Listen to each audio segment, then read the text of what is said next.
Christiana Care built the Center for Heart and Vascular Health about a decade ago.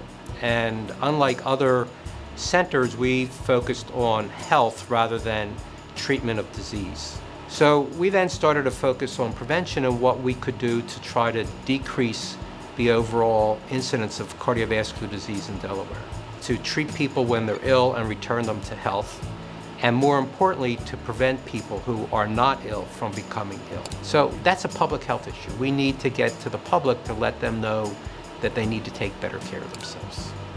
So we've actually developed a program in concert with the American Heart Association called Know Your Numbers.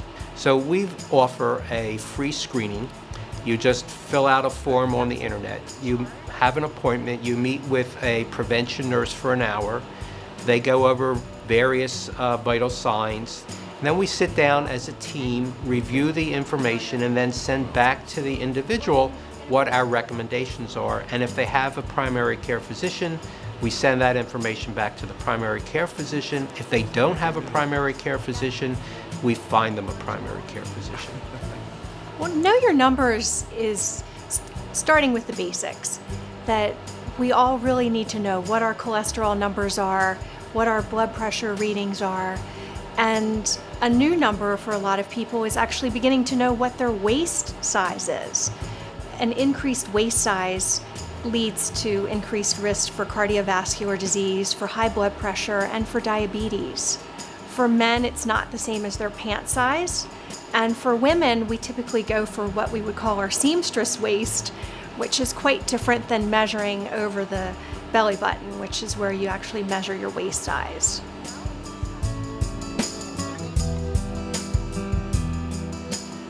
An important aspect of our program is that it's completely free. There are no concerns with insurance. People are welcome to come if they know that they have risk factors. And we welcome people who really don't know if they have risk factors for cardiovascular disease. So again, there's no charge to our program. People can go online or come visit us on site. Come on into the center. We'd love to make a difference in your health.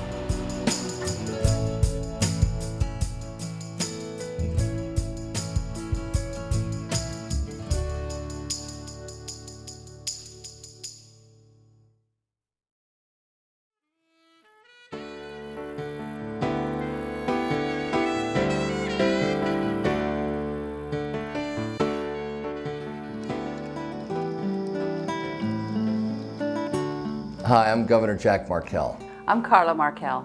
And we are here today at the Brandywine Creek State Park, one of the beautiful state parks in Delaware. It actually happens to be very close to our house, and feel so fortunate to have so many beautiful spaces in Delaware to enjoy. We've been coming here for a long time, since the kids were little. Michael was a baby and Molly was 3. And I mean, even at this one park, so much to do. We used to take the kids, so we'd fly kites.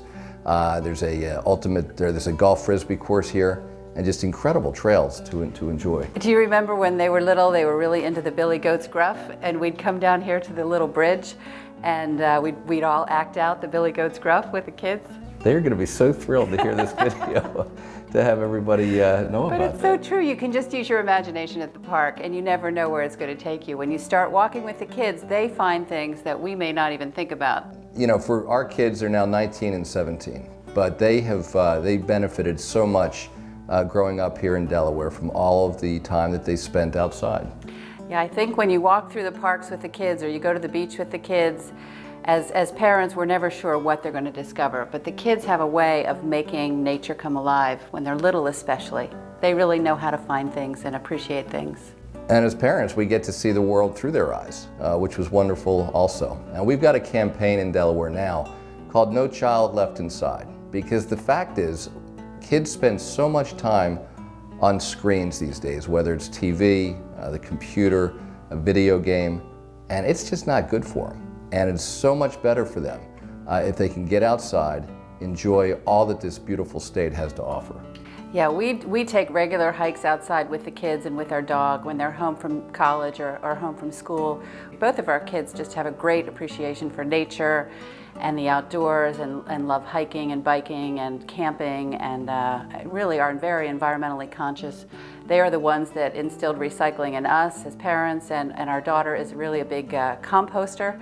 If she's home and doesn't see a little compost collection on my counter, I get the eye from her, like it's something I need to do.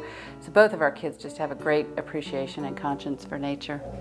You know, one of the great things about being outside is it's a bargain. Most stuff is free. I mean, just go outside and have a catch with your kids, or take a walk. You know, if you go to the park or you go tubing or on a canoe, so many things to do, and it's just such a great way, particularly when they're young, of teaching them to appreciate all that we've got. And of course, having a dog makes it easy because she gets us outside, and she tends to be a whole lot better behaved if she's gotten a whole lot of exercise. And so we just, again, so blessed to have so many wonderful places to go in this state. And the other thing is we're just really, really fortunate that so many people have worked on this No Child Left Inside project. And across state agencies, lots of volunteers. I think 140 different people actually worked to put together this particular initiative. Yeah, and there are a lot of great volunteer opportunities for kids and grown-ups as well. I know our daughter planted seagrass along the coast when she was in high school. That was a really fun project for her with a lot of her friends. And that's a great way to get kids outside in nature, to do volunteer cleanups. When the kids were little and we'd go for our walk, remember, we would get plastic bags and just carry them with us, and there was almost like a competition to see who could collect the most garbage along the way. And you know, we'd talk about, why do people litter? You know, why would they want to do that to our society? So it really teaches a lot of values along the way.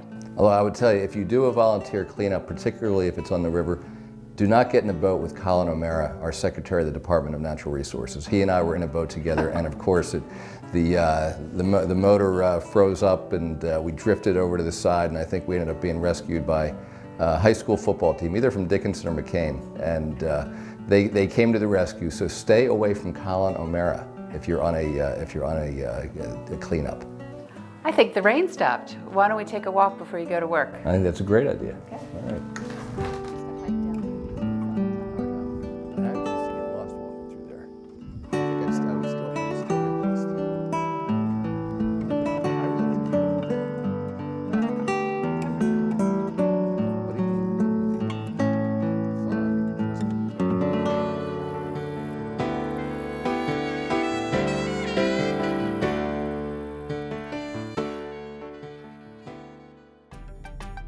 This conversation is taking place at the DuPont Environmental Center in the Russell W. Peterson Wildlife Refuge. We're at the DuPont Environmental Education Center talking with Brian Winslow, the Executive Director of the Delaware Nature Society, which, by the way, runs this place. Welcome, Brian. Nice to be here, John. The Delaware Nature Society's had a couple of different names over the years, and in a couple of years, you're going to be 50 years old. That's right.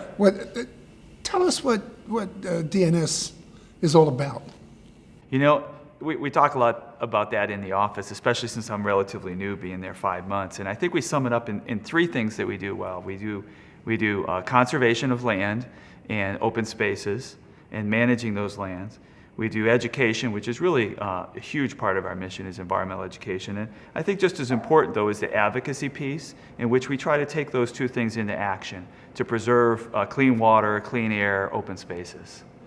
How much land do you have now in Conservancy? We manage about 2,000 acres. 1,000 of it belongs to us. So we actually have contracts with the state and other organizations. We have 37 conservation easements, and we manage those lands for wildlife and habitat. The news that Mount Cuba Society is going to purchase about 800 acres of woodland trustees land along the Brandywine, that must have warmed your heart. Yeah, you know, and that's the great thing. When I learned more about the Delaware Nature Society, we're interested in saving land, whoever that partner is. You know, if we're the partner who becomes a landowner, or if we can help make that happen. And I think the open space work that Lorraine Fleming did so many years ago, and you know, we talk about the book she published about the open space lands in Delaware for protection. I think it would be a great study, 30 years later, to say, okay, what's happened to these lands? How many have been preserved? You know, and I think a large number have been. It's the modern world, you know. Yeah. Your headquarters is 2 miles from a major urban area. I mean, as the crow flies. Right. How do you deal with things like deer management? Yeah. I mean, I've seen what the deer have done, for example, to, the forest lands in New Jersey. Right. I mean, they've destroyed the pine barrens, are coming close to it. Right.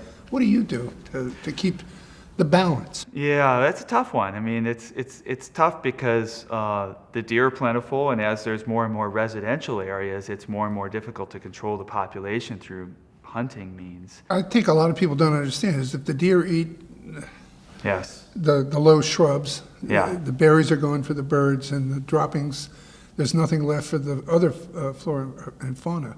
We build a deer exclosure fence when we're trying to reestablish plants, especially in riparian buffers. There's one at Flintwoods that's just amazing. It is another one at Bucktoe Preserve, which is Okay. a landowner we manage. And I've seen it at Mount Cuba. And Mount Cuba, and that landowner has taken a riparian zone, planted it with native trees and shrubs, and then fenced it. And it's so visually clear to you what the deer do, because you can see the plants inside that area and outside are entirely different. And the truth is the plants inside that fenced area would not have survived. They would not grow to maturity. Now, the good thing about some tree species, of course, is once they grow to the height that the deer can't eat them, or quite honestly, the buck rubs becomes a big issue. You finally get a tree that's got like a 2-inch caliper, and the darn bucks come and sometimes scrape the bark off. But that's a great example of what happens if you exclude the deer, how those plants have a chance to come back. How many kids go through your programs each year? We have about 65,000. Wow. And some of those are multiple contacts, because we have the overnight lodge at Ashland, in which they participate in as many as 6 programs from 8 a.m. one day till about 10 a.m. the next day. And it's neat. I drive into work at 8 a.m. and the kids are already up doing a nature walk first thing in the morning. That's pretty neat to see. And these are kids who probably, when was the last time they took a 7 a.m., hike early in the morning? And they get to see things that you don't normally see because the night before they did a night hike. And those are my favorite groups to talk to, because the richness of that experience in 12 or 14 hours is hard to replace. And do you recruit kids from the downtown area that wouldn't have this opportunity? I mean, my kids used to go there, but sure, middle-class kids get to do it, but... The other thing we're doing here at the DuPont Environmental Ed Center, and this is a trend nationally that we would like to be a leader in, is bringing nature to the city. Taking a brownfield like we are right now and bringing a natural experience to where people live. Because one of the things about kids having meaningful nature experiences, it has to be frequent. And to be frequent, it has to be near their home. So this place where we are, we're doing some very interesting things, working with the community, faith-based groups, the Latin American Center, the Wilmington Parks and Rec, and really trying to reach out into the community to get kids here on a regular basis. Yeah, this is a jewel that not enough people know about. It's an amazing place, and nationally there's a handful of them, and we're all kind of working on how to reach that population. But how this brownfield has been turned back into a marsh, and if you ever get a chance to take a canoe out, or we had over 1,000 people here for Earth Day doing dip netting and canoeing, and so many people said they'd never been here, even though they had been to the riverfront. We're the dead end. Yeah, you don't see it unless you know to come out here. It's really interesting. What do you want to tell the people of Delaware a year from now? What do you say? I've been here a year, and this is my vision. This is where we're going to go from here. We have the conservation mission, the advocacy, and the education, and I'd like to start to tie those together. So someone who's very interested in our education, attends our education program, say, well, you can make a difference by getting involved with an advocacy issue, by writing a letter, by understanding an issue that's happening in your backyard, by being more aware. Or people who are involved in using the land and the conservation. Maybe there's some education that you can take that would help improve your understanding. And I think tying those missions together is something I'm really interested in helping to do, because I think it's such a strong organization as it is, and draw some focus to that. Thanks, Brian. Thank you. Thanks for having me. Enjoyed the talk.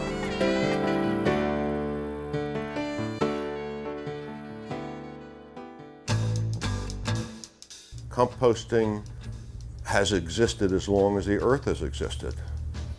You could take the Sahara Desert and put a chemical fertilizer on it, but nothing would happen. You take the Sahara Desert and put compost on it and water it, it'll become a garden. Compost is life itself.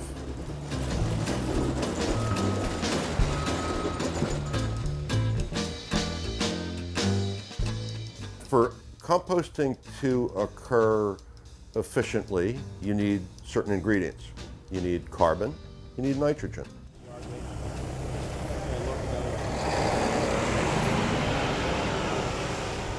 Carbon could be leaves, paper, cardboard, wood. Nitrogen is grass or food, and protein is fine in there. You also need a certain amount of moisture. So at this facility, for example, food waste that comes in, a tomato is 95% moisture, a banana is 90% moisture. We want to be around 60%. Okay, we're in the receiving building, which we also call the tipping building, because the trucks tip their loads in here. So here you can see a huge pile of food waste. The loader operator in here, I like to think of him as a chef, because he's mixing the right ingredients to make the right mixture for composting.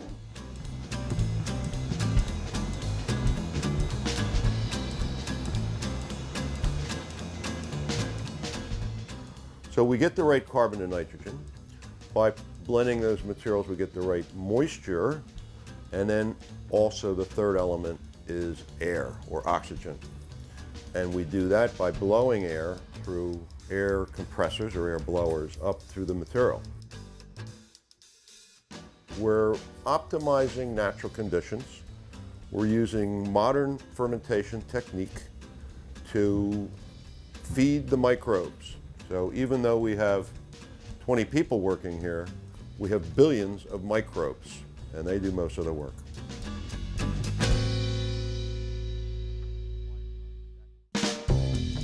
The system is a very, very technologically advanced approach to a very simple idea, and that's creating the proper environment for our microbes to thrive.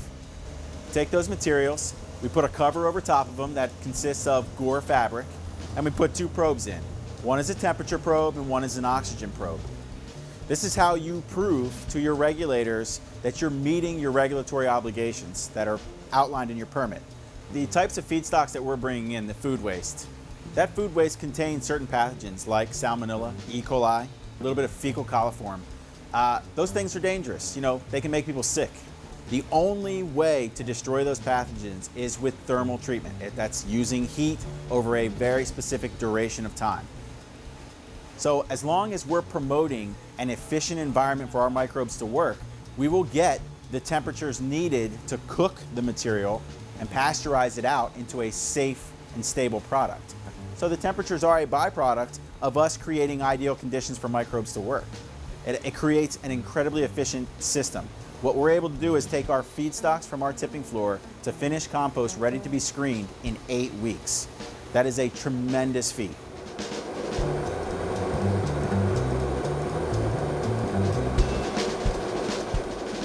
One of the reasons that we built a facility here in Delaware is that our location is convenient for Delaware businesses, southeastern Pennsylvania businesses, New Jersey businesses that otherwise would take their material to a landfill. Here at the Delaware Solid Waste Authority's landfill, which is just right over the Christiana River here, the current tip fee is $83 a ton. In Philadelphia, it's in the mid-80s. In New York City, it's $95. We are much more competitive to that. So it's we're not only giving an environmental advantage to the generators, the users of this facility, but also giving them a cost competitive price so that they can do the right thing and also save money. This is the fine screen compost. So this was the food and yard waste that we saw in the receiving building. This is what it'll look like in another 8 weeks. Fine screen, beautiful product, can be used for anything that grows. Smells great, looks good. This is truly recycling.